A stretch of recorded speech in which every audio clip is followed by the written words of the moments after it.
Olá, pessoal! Sejam bem-vindos ao segundo programa Conversa com Betel. E o meu convidado de hoje, muito especial, meu amigo, que é advogado, empresário, um cidadão brasileiro do mundo,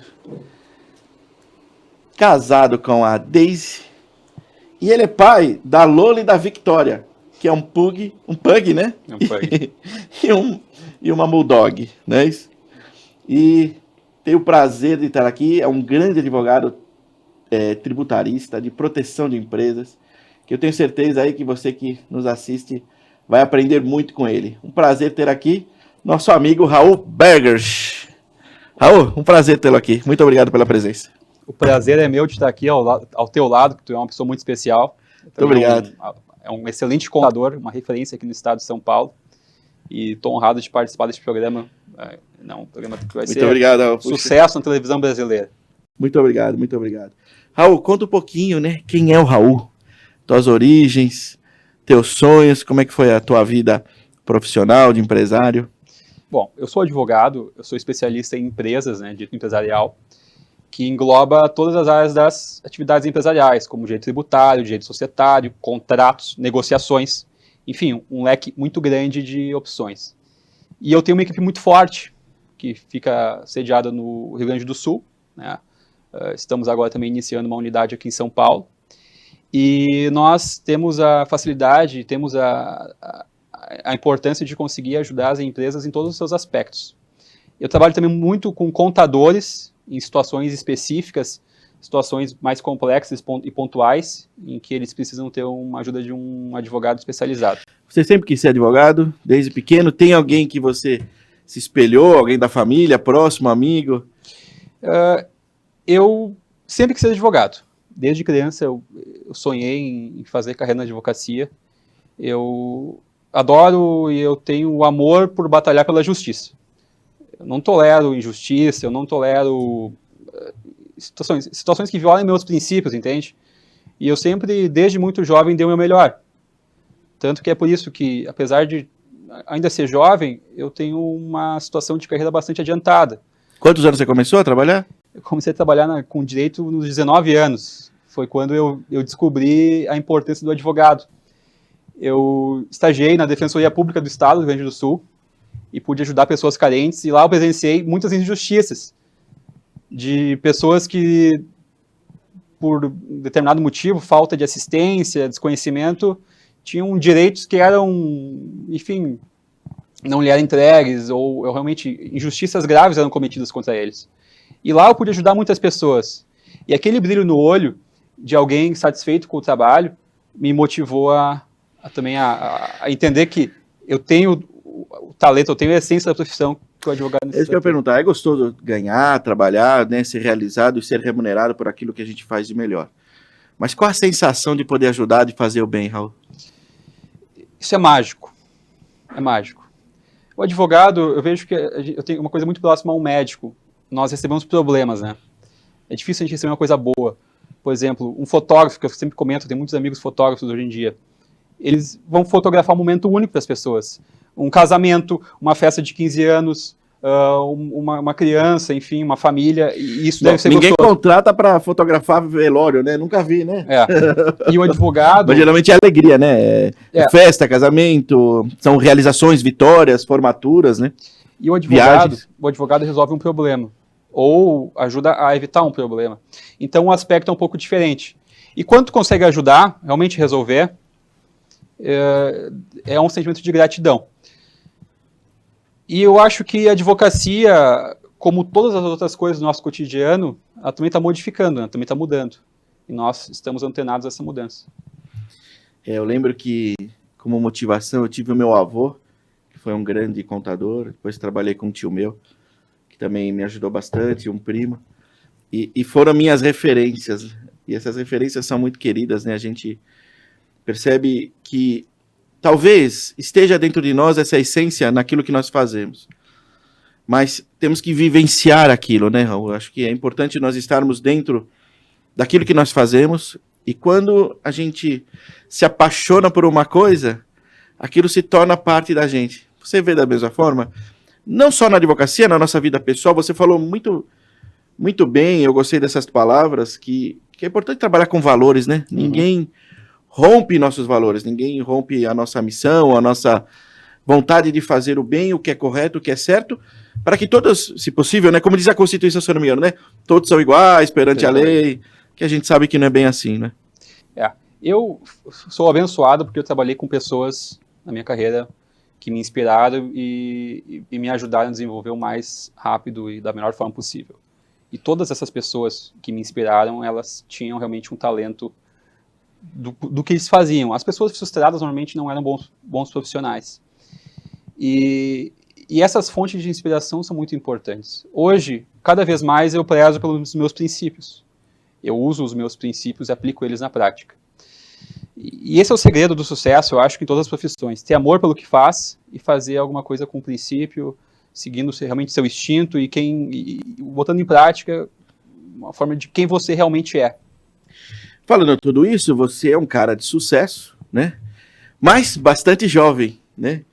Qual que é o diferencial que você pode falar para o pessoal que está nos assistindo aí de como crescer, de como ter esse diferencial, de como ser um destaque naquilo que existem outros profissionais, em todas as áreas, né? Mas como é que você poderia dizer um pouquinho do teu diferencial, né? Sendo tão jovem e alcançando esse sucesso todo? Uma pergunta muito interessante. Muitos advogados me fazem essa pergunta. Como é que eu consegui crescer e continuar crescendo tanto nesse mercado tão competitivo que é o direito? O primeiro é, como eu falei há poucos minutos, eu sempre soube o que eu quis fazer e sei exatamente quem eu quero ser. A partir daí, com uma meta clara e bem definida, eu trabalho muito, e há bastante tempo. Trabalho bastante, me dedico de corpo e alma no que eu faço com amor. E eu digo assim, ó, se tem uma coisa que me impacta, eu desde jovem, eu sou o Raul no escritório, com os mesmos valores e princípios, e também na vida real, ou seja, na minha vida particular. Eu sou exatamente igual em todas as minhas áreas da vida. Tem pessoas profissionais que no escritório são um exemplo, enfim, de profissionalismo, e na vida particular não tem nada a ver, fé em seus princípios, são pessoas que não realmente, parece que eles vestem um personagem durante o trabalho. Eu já sou eu o tempo todo. Isso facilita muito, porque eu consigo criar relacionamentos, eu consigo melhorar meu networking, consigo melhorar minhas parcerias, e a partir daí fazer novos negócios. Vou falar aqui um depoimento que o Raul é um dos homens mais bem vestidos do Brasil, viu? Que eu conheço. Você acha importante isso também, estar bem alinhado na presença, principalmente do cliente, da sociedade, né? É um cara que gosta de relógio como eu também. Você acha que isso faz parte? É necessário, Raul? Sim, isso é muito importante. Tanto nós somos colegas do My Self Club, que é um grupo capitaneado pelo Everton Rosa, que é uma figura conhecida nacionalmente, por ser referência na parte de posicionamento de imagem. E eu já sabia dessas situações de realmente se posicionar, de se vestir bem, de ter uma situação de imagem sólida e forte numa carreira que a gente tem que ser comprado, correto? E a partir de lá eu entendi mais ainda o valor de um bom terno, um bom relógio e também estar vestido de acordo com a situação. Por exemplo, hoje eu te questionei antes de ver como eu sei o traje. Gravata, sem gravata, sapato preto, sapato marrom, e tu me deu a indicação e eu pude escolher uma vestimenta própria para essa ocasião. Como eu faço em audiências, em reuniões, atendimentos, em viagens, e realmente, para quem trabalha com produtos e serviços, mas precisa ser comprado, eu vejo que o posicionamento de imagem, um trabalho com cuidado, com afinco, é fundamental. Não é só isso, né? Claro que eu só quis dar um toque, porque às vezes eu acho que as pessoas até têm conhecimento, falam bem, mas às vezes não cuidam do seu pessoal, né? Uhum. Então vale uma dica aí que é importante também cuidar dessa parte. Eu quero muito falar, né? Você é um palestrante também, para quem não sabe, Raul, e que cuida de empresas principalmente de composição familiar, né? No seu quadro societário, sua composição de sócio são empresas que tem pai com mãe, pai com filho, irmãos, tal, e é um problema danado, né? Eu vi que a grande maioria das empresas, se eu não me engano, são de composição familiar, não é? E que não passam, às vezes, dos primeiros anos, não conseguem se perpetuar. Então, eu queria que você desse uma dica ao pessoal que nos assiste, há um segredo de longevidade? Você acha que há algumas dicas que você pode dar com relação a esse tipo de empresa, que é a grande maioria do Brasil? Se eu não me engano, cerca de 95% das empresas brasileiras são familiares. E apenas 5% delas chegam na terceira geração. Isso tem motivos técnicos, né? O Brasil é um país de empreendedores, né, de empreendedorismo. São países também, até há dados estatísticos que 80% das empresas que abrem não passam nem do primeiro ano. Exatamente. Então, por isso mesmo, o Brasil é um país de oportunidades. E o brasileiro é empreendedor, né, nato, né? Nato, exatamente. Só que, quando tu cria uma empresa familiar, ela vai andando pelo tempo e muitas vezes o fundador da empresa não pensa na sucessão. Ele não prepara bem os filhos para assumir os cargos de gestão ou cargos estratégicos. Eles confundem despesas de empresa e despesas de família, ou seja, muitas vezes tem um filho que não tem qualificação necessária para estar num cargo e ele recebe um salário muito acima de mercado para que possa custear o seu estilo de vida. Quando o fundador quer pensar na sucessão, é tarde demais, ou o sucessor não está preparado ainda, não vai ter tempo de se preparar. Medo, muitas vezes, de magoar a família, né? Por ser família, né? Nós estamos falando de família. E isso acarreta em situações nefastas, especialmente a quebra da empresa, ou o fim da empresa. E quem se prepara antes, faz alguma coisa com calma, adequada, de forma organizada, consegue eternizar a sua empresa. E esse é o objetivo da governança corporativa, que serve tanto para pequenas, para médias e para grandes empresas, ou seja, muita gente pensava que era só para grandes empresas, a gente consegue aplicar isso também nas empresas pequenas, que se tu instituir regras familiares de convivência dentro de uma empresa, de uma família, o resultado já é ótimo. Se tu conseguir fazer acordos de sócios, melhor ainda. E se tu conseguir, desde já, preparar a tua sucessão, com certeza a empresa vai conseguir sobreviver por muito mais tempo, ter muito mais resultado. Você acha que é interessante? Às vezes, as reuniões, as conversas ficam tudo por palavras, né? E às vezes as palavras se perdem no ar. Você falou em acordo de cotistas, né? De sócios. Você acha importante escrever, colocar todas as regras e que a empresa estude aquilo e que aprimore e que principalmente aplique? Sim, eu sempre recomendo que os sócios, especialmente quando não são sócios da mesma família, ou são, por exemplo, uma empresa 50-50, tem muitas empresas que são 2 sócios, e o que acontece na prática? Depois de um tempo, começam a existir conflitos na tomada de decisões, porque os sócios nunca convencionaram o que eu vou fazer e o que tu vai fazer. Fica no ar, não é? Fica no ar. Acho que todo mundo faz tudo e acaba não fazendo nada. E aí um acha que o outro faz menos do que o... Enfim, tem uma competição de quem faz mais pela empresa, de quem pode ganhar mais, e aí tu gera o colapso da empresa. Então, o acordo social, especialmente um acordo que defina funções, e também defina exatamente o que foi combinado no papel, é básico, deve ser feito.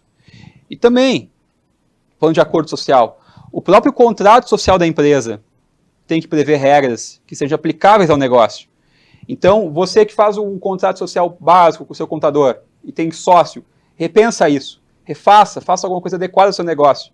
Porque quando tu tiver um problema, tem como resolver. Nada de copia e cola, né, Raul? Nada de copia e cola. Cada empresa, cada sociedade tem o seu jeito, a sua forma de pensar, de agir, de contrato, né, como fala, contrato social, que é o primeiro documento que se faz para a abertura de uma empresa, né, de uma entidade, de uma associação, que seja.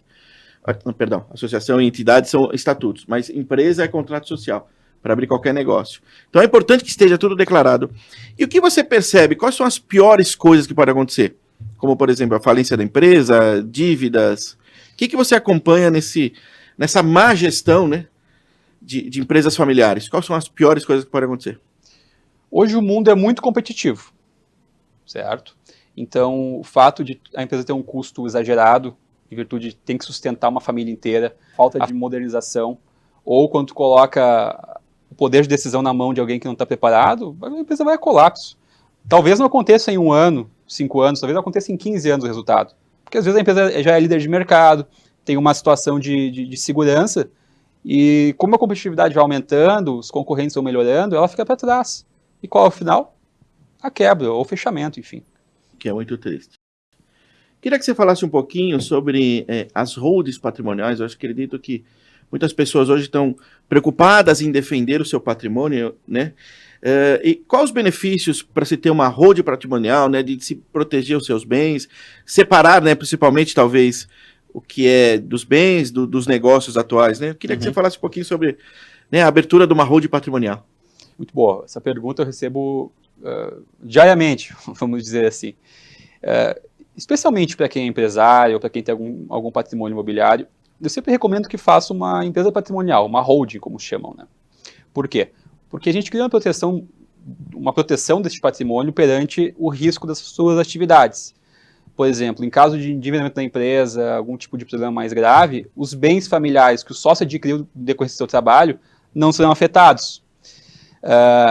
Também nós conseguimos buscar uma economia tributária, especialmente quando se tem rendimentos de imóveis. De aluguel, né? De aluguel, ou até venda de imóvel, muitas vezes a questão financeira tributária é mais compatível uma tributação de uma pessoa jurídica do que uma pessoa física. E também um motivo importante é tu ter um planejamento sucessório desde já. Não fazer isso no final da vida, mas sim no início. Tem como consertar depois, fazer algo assim. Ou quando dá não vida, né? Que é o pior, quando vem por herança, a coisa vem, cai no colo, né? É importante fazer. Hoje, por questão de legalidade e custo, eu acho que quem tem um patrimônio considerável precisa fazer, não é que ele deve, realmente ele tem que fazer isso. Tem que fazer isso. Porque é uma vantagem grande que se ganha com um custo que ao meu ver, é acessível pelos benefícios alcançados. E bom, né? Vou puxar a sardinha um pouco para o nosso lado, como contador, né? Qual a importância do contador, do bom, excelente profissional da contabilidade, para ajuda no planejamento estratégico, né, tributário, que você falou dessas holds. Acho que a gente está muito mais próximo do que estava no passado, né? O contador tem uma importância fundamental em qualquer atividade de planejamento patrimonial, planejamento sucessório, ou, enfim, todas as áreas do direito empresarial. Tanto que eu trabalho com muitos contadores lado a lado, né? E mesmo que o advogado faça os contratos, eu sempre digo que cada contrato gera um efeito fiscal, gera uma obrigação fiscal. Então o contador tem que estar do lado, ele tem que assessorar, ele tem que estar junto no planejamento, porque um planejamento desses é número, é matemática, né? Não é um achismo. Por isso, tu como contador também colabora e auxilia nesse planejamento. E só Deus sabe, né, o quanto a gente estuda, se aprimora, quantas leis, e depois da lei, a instrução normativa para explicar a lei. E o contador, muitas vezes, não se qualifica e vira um commodity, ou seja, só faz a contabilidade e as obrigações básicas, mas precisa ser muito mais do que isso. É verdade. Ele tem que estar antenado com as novas legislações, conhecer a fundo a parte fiscal, para que ele possa entregar um bom resultado aos seus clientes. É verdade, né? Esse é o futuro da contabilidade. Agora eu queria que você falasse um pouquinho do futuro da advocacia. O que você acredita nesses tempos tão modernos? E depois eu vou falar um pouquinho das redes sociais, que, aliás, você vem fazendo um excelente trabalho de publicação, né? A gente batalha muito nisso, da necessidade de se expor, né? De falar um pouco, de mostrar autoridade, conhecimento, né? E você vem fazendo isso brilhantemente. Mas antes disso, fala um pouquinho do futuro da advocacia, na tua opinião. Agora, convivendo com o pessoal do público digital, de quem trabalha nas redes sociais, eles sempre me perguntam, olha, Raul, fiquei sabendo de uma inteligência artificial que vai substituir os advogados. Eu digo, olha, realmente é o futuro, né? A tecnologia veio para ficar e cada vez mais vai estar presente na nossa vida. E com a advocacia, a mesma coisa. E eu acredito, com muita sinceridade, que as ações de massa, por exemplo, em direito trabalhista, execuções fiscais, consumidor, serão todas substituídas pela tecnologia, por uma inteligência artificial, algum software, alguma coisa assim. Inclusive as tomadas de decisões. Alguma coisa, especialmente as coisas de massa, com maior volume, serão realizadas via algum sistema prévio. Você acredita que a máquina vai pensar? Pensar vai produzir não. Um pensamento ou é uma coisa lógica de estatística? Eu acho que pensar não, vai uma questão lógica, né? Só que aí é a oportunidade, né? O advogado que é bem preparado, que é especializado, ele precisa estar, e vai ter sempre mercado neste meio, isso não pode ser substituído pela tecnologia. E cada vez mais o advogado precisa ter conhecimentos multidisciplinares. Ele não deve conhecer somente direito, ele deve conhecer religião, e eu mesmo venho estudando a Bíblia com muito afinco, porque muitas coisas da Bíblia eu consigo aplicar no dia a dia. Olha que bacana. Bem bacana. Ele precisa ter muito mais empatia pelo seu cliente, ele tem que se colocar no lugar do cliente, entender suas origens, entender suas razões, para que então entenda o seu objetivo. Assim ele consegue montar uma estratégia vencedora. Porque eu vejo que tem muito advogado, especialmente os advogados mais antigos, sem julgamentos, em nada, eles pensam muito nos honorários para tomar uma estratégia. Eles não pensam no cliente. E o resumo qual é? O cliente fica frustrado com a justiça. E eu tenho fé na justiça. Ela funciona quando bem aplicada. Bacana dizer isso, né? Às vezes a pessoa perde a fé, ouve-se tantos escândalos e tantas coisas que passa a não acreditar. Mas ela existe, né, Raul? Ela é verdadeira, as pessoas são beneficiadas. Poderia ser um pouquinho mais rápida no Brasil, né? Eu acredito que ela existe. Como os fatos que vêm acontecendo no Brasil hoje, a justiça ela vem, ela acontece. Pode demorar, mas ela acontece. Então você acredita um pouquinho numa, quase que uma nova advocacia? Exatamente. E a advocacia é esta, o advogado com conhecimento em outras áreas ainda do direito, com maior empatia pelo cliente, sendo mais acessível ao cliente. Eu acho que esse é o futuro da advocacia. Encantar o cliente, né? É muito importante isso, né? Fazer... Ele nos contrata com uma expectativa, mas quando você entrega algo além, ele sai encantado. Nós conseguimos fidelizar ali para sempre. Exatamente. E o advogado, tanto como contador, também tem uma carreira muito longa, né? Então, é legal o cliente saber que pode contar com alguém por mais 50 anos, por exemplo. Isso é mágico. Porque eu sinto isso, que na verdade o contador, o advogado, nós somos contadores, advogados, médicos, psicólogos, terapeutas, né? Que às vezes o cliente tem tanta confiança. Por quê? Primeiro, ele abre a sua vida, né? Na área contábil ele mostra seus investimentos, suas empresas, as suas intenções. Na parte jurídica, aquilo que ele pretende fazer ou não, né? Ele confia muito e ele acaba contando da sua vida, e a gente precisa ter um lado de amizade também, um lado de carinho, de cliente, de entender o que a gente pode ajudar, né, Raul? Não sei se você pensa da mesma forma, mas a gente acaba sendo até nesses quase 30 anos de profissão, ouvi tantas vezes que sentaram na nossa frente, né, e choraram e falaram, e a gente sempre dá aquela atenção, e o cliente acaba saindo realmente encantado. Agora fala um pouquinho das redes sociais, né, Raul? Porque, falando, né, na nossa profissão, muitas vezes, né, é o certinho. Eu não me vejo, né, por exemplo, vendo meu avô, que era o guarda-livro, porque as empresas de contabilidade eram chamadas, o contador, né, o profissional da contabilidade era chamado de guarda-livro, porque você entrava numa empresa contábil, era só livros, papéis, né, enormes. Uhum. Hoje na nossa empresa, tudo digital. Eu cheguei a ter 20 arquivos de aço, aqueles com 4 gavetas. Nós tínhamos quase 1.000 clientes guardando papéis, contratos sociais, alterações. E hoje é tudo muito digital. Hoje se tornando uma tamanha mudança, tamanha transformação, que nós diz 20 arquivos, nós temos 0. Não temos nada. Hoje tudo com um clique acessa. Então, o advento das redes sociais, assim, nós tivemos que nos expor um pouquinho, né? Sair um pouquinho de trás da mesa que eu falo e botar a cara. Eu queria falar que você falasse um pouquinho, né, das redes sociais. Fizemos stories antes de vir para cá, né? Uhum. Quem diria, né, Raul, que um advogado, a gente tão certinho, claro, mas no sentido de, tecnicamente, nós estamos no nosso mundinho, né? E vale como experiência para todos que nós temos que sair daquele mundinho, da zona de conforto, se expor, dizer, estou aqui, pode me contratar. Exatamente. Olha... Foi difícil para você, né? Foi difícil. Eu acho que a partir é difícil para todo mundo. Eu nem usava minhas redes sociais. Comecei a usar a partir do metade deste ano, porque me falaram uma coisa muito interessante. Eu passo o dia inteiro atendendo. Essa é a minha função no escritório. Eu atendo o cliente, eu falo no telefone, eu viajo para encontrar um cliente, para resolver algumas situações pessoalmente, muitas vezes. E aí um amigo da parte digital me falou o seguinte: Raul, hoje tu atende quantas pessoas por dia? Fiz a conta, umas 10 pessoas por dia, vamos dizer assim. Ele disse, cara, por que tu não faz vídeo na internet que tu pode atender centenas de pessoas? Ou mais 10 pessoas, que seja, que tu poderia ajudar com o teu conteúdo, com a tua informação, pode colaborar. Talvez isso que te motive, ajudar as pessoas, né? Exatamente. E o advogado, ele tem limitações de marketing, né, Betel? A gente não pode fazer venda online, eu não posso contar um caso meu aqui nessa entrevista, ou na internet. Isso é legal e eu sigo as regras. O que a gente pode fazer é divulgar informações.